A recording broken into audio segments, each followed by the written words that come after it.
My movements around the building here at Reading, so as I came through the front door it knew it was me because of the implant.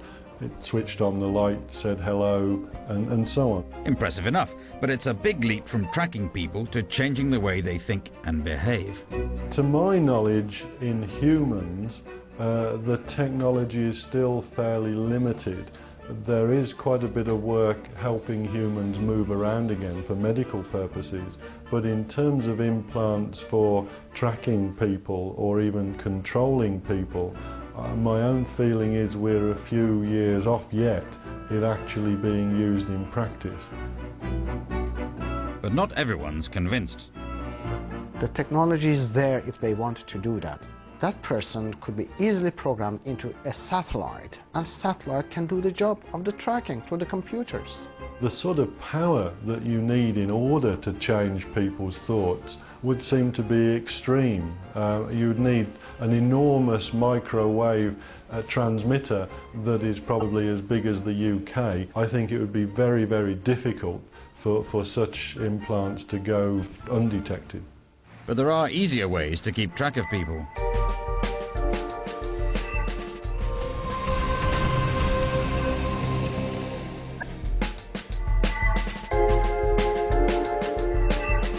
In every high street, shopping mall and station, CCTV is watching what's going on. Protection for some, proof that Big Brother is watching, according to conspiracy theorists. We have to understand that the idea that this friendly eye in the sky is looking after our interests is a hoax. Closed-circuit television has not been established for crime control. It's been established for societal management.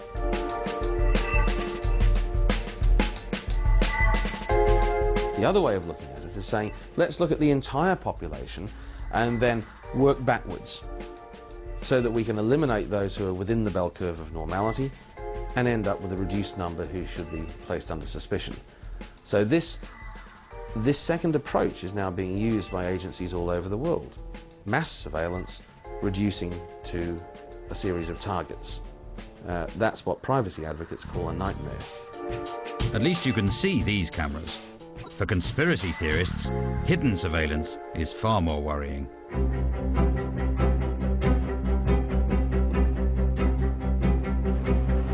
In 1995, 1% of the population of the UK logged onto the internet.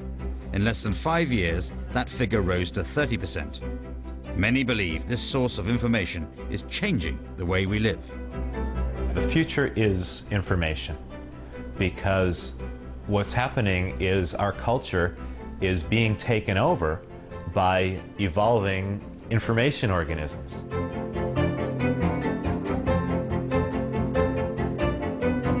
People are spending more and more of their time processing information, taking it in, passing it on, and it's almost as if it's another wave of evolution. And whoever controls that front door to the wired world, whoever controls the portal into cyberspace in any measurable way, will have tremendous advantage in determining where people go, what they buy, what they see, and how they benefit in the future.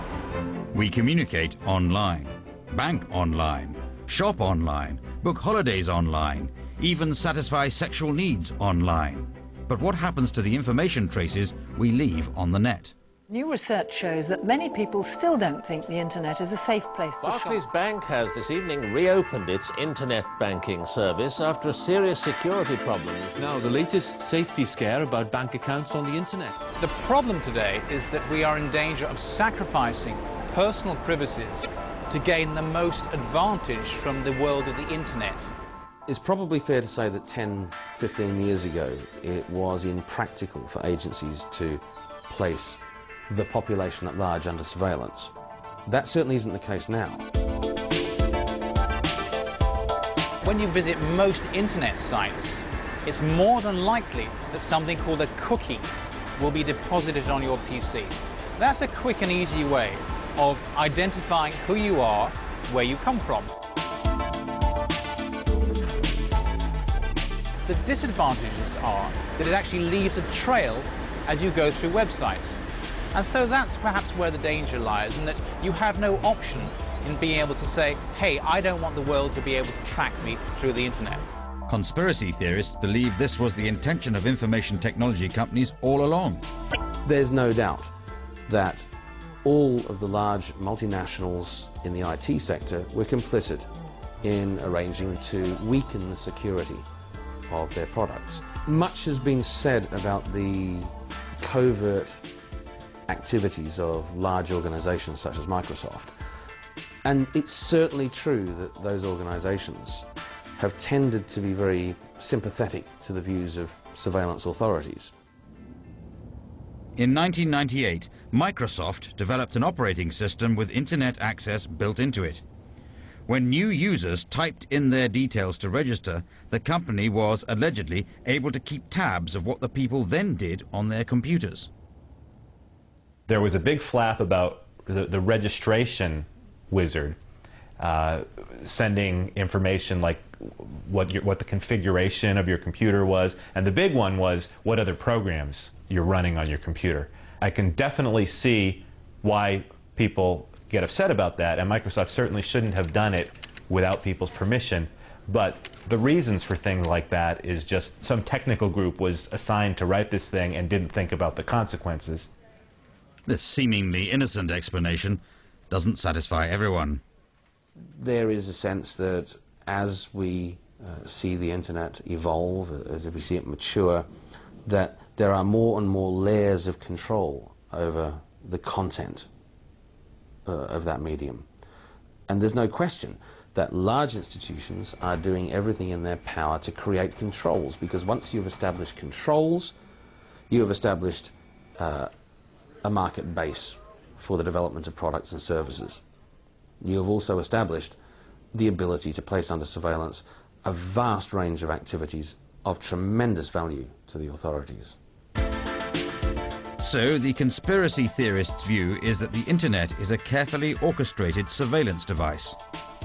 One of the ways of maintaining this in the future is through so-called walled gardens.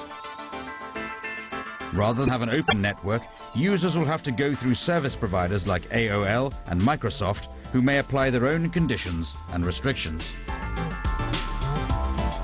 The danger is that once service providers control access to information, they can just as easily censor it.